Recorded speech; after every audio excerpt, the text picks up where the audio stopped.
Virginie, avant d'aller découvrir le deuxième loft, vous vouliez nous parler de cette table qui est en fait assez pratique.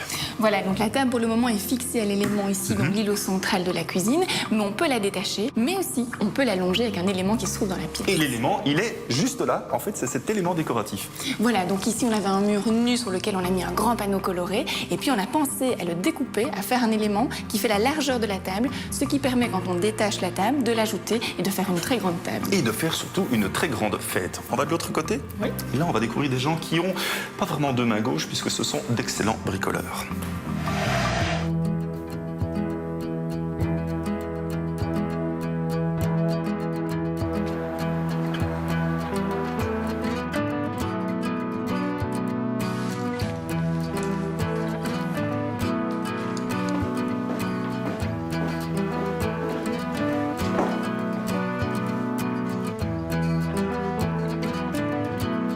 Ah, on le découvre déjà dans certains détails, on est ici dans un tout autre univers. Et c'est vrai, Emmanuel, que quand on rentre dans votre loft, on rentre dans la cuisine. Gourmande alors. Oui, on rentre dans la cuisine parce que c'est le centre d'attraction de notre loft. C'est un endroit où on reçoit. C'est un endroit où on fait à peu près tout, le bar, etc. Tout le monde se rejoint toujours ici.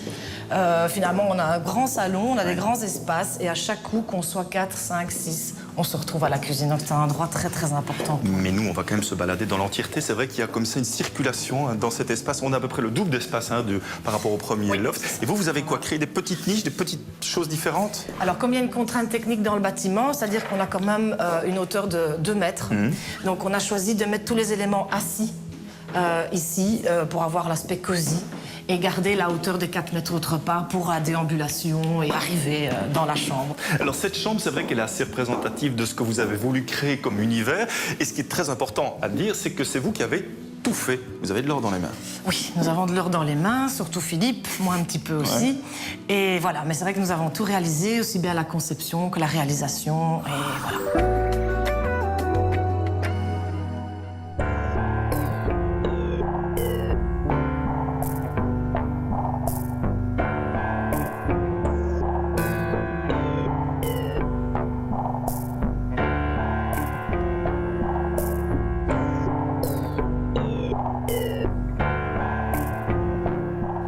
On commence, Philippe, cette petite revue de détails avec ce que j'adore, c'est cette séparation entre la salle de bain et la chambre. C'est vous qui l'avez créé parce que, voilà, vous avez reçu un devis et vous vous êtes dit non, je ne vais pas payer ça.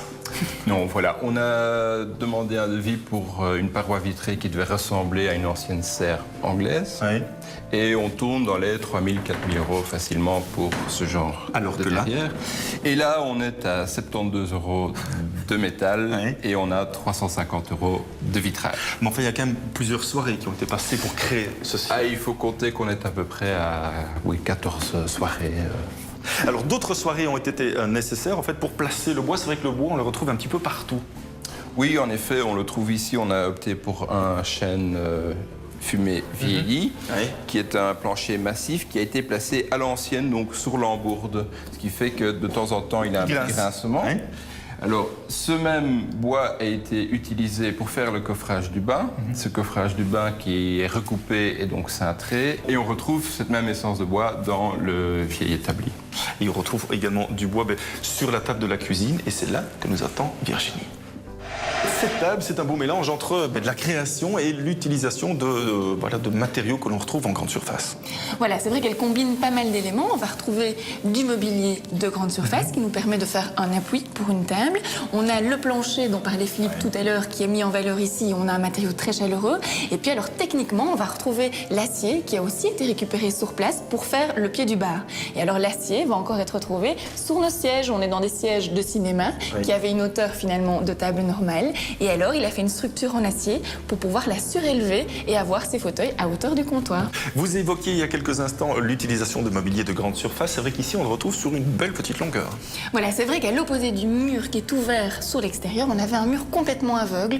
Et donc, on a placé un mobilier qui fait 14 mètres de long, à l'intérieur duquel on va pouvoir intégrer parfois la cuisine, le dressing, des rangements. Et alors, trouver ce mobilier dans une grande surface, ça permet aussi de diminuer les coûts. Et c'est vrai qu'avec ces niches de briques, ça rend le tout beaucoup plus chaleureux. J'aime beaucoup. On va découvrir maintenant le truc de Robert. On continue à parler de rangement, puisqu'aujourd'hui, il va créer un meuble de rangement pour DVD.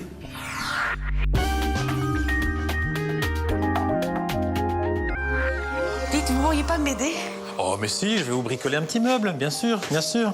Il suffisait de le demander, d'ailleurs, finalement. Ok, Bobby, par quoi on commence? Eh bien, tout simplement par lui donner une forme un peu originale. On va faire un grand arc-cercle avec un petit truc maison, une corde, un crayon, et voilà, dans une planche et dans celle-là aussi. Ces formes, on va les découper à la scie sauteuse. Ça fait de la poussière, on va dehors. Je vais mettre mon pull.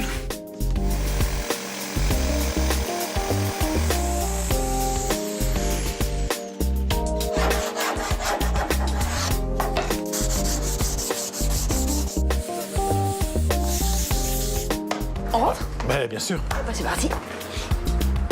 Voilà, nos pièces sont prêtes. 2 grandes, une plus petite. Les grandes, on va les teinter. Opération spéciale avec du MDF. Il faut une teinture avec des pigments naturels. C'est très joli. Malheureusement, ça trahit tous les défauts du bois. Donc, on a bien insisté sur le ponçage tout à l'heure. Ça teinte le bois, mais ça teinte aussi les doigts, raison pour laquelle il faut mettre des gants.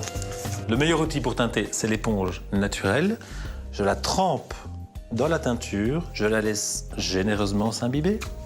Et après, ce qui comptera, c'est de travailler de façon rapide et régulière.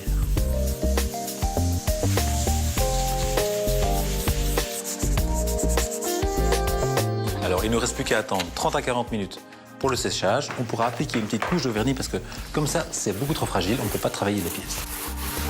Et combien de temps ça prend pour sécher? Une petite heure. Il y a une grande planche. Évidemment, il y en aura une deuxième au-dessus ici. On va installer, comme ceci, un fond arqué. Et après, vous mettez tous les DVD ici? Voilà, exactement. C'est génial. Et pour que tout ça soit bien solide, ici, on va faire une petite construction un peu spéciale.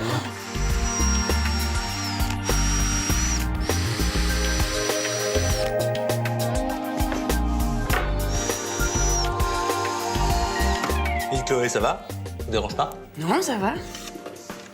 C'est bon, je vous aide. Ah bon, quand même.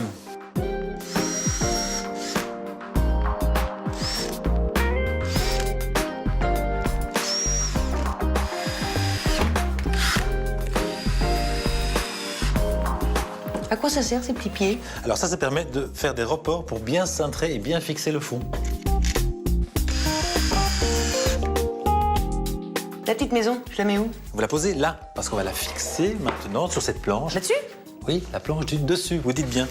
Et pour la fixer, de la colle et des vis. Pourquoi est-ce qu'on visse alors qu'on a mis de la colle? Ben, à terme, la colle, c'est plus solide, mais au moment du montage, on met des vis parce que ça permet de bien ajuster les pièces et de les presser très fort l'une contre l'autre. Ah, c'est comme une double sécurité. C'est exactement ça.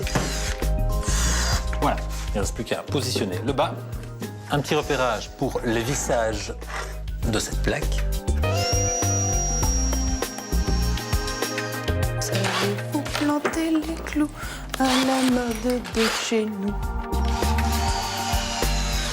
Et voici la planche du fond. Exact, mais avant de la placer, comme je ne verrai rien par la suite, je repère les endroits où je vais pouvoir la visser. On va la fixer provisoirement pour pouvoir la couper à mesure. Waouh, c'est très souple. C'est quoi comme bois?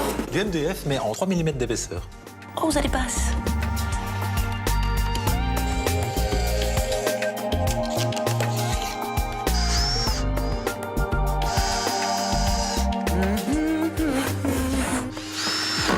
Sympa les roulettes. N'est-ce pas? Ah, chouette, chouette, chouette. Alors, c'est pas mal comme ça? Ouais, mais il n'y a plus de place pour cela. Oh, pas de problème, on va faire un second étage. Allez, on y va. Ouais. À la semaine prochaine pour d'autres trucs.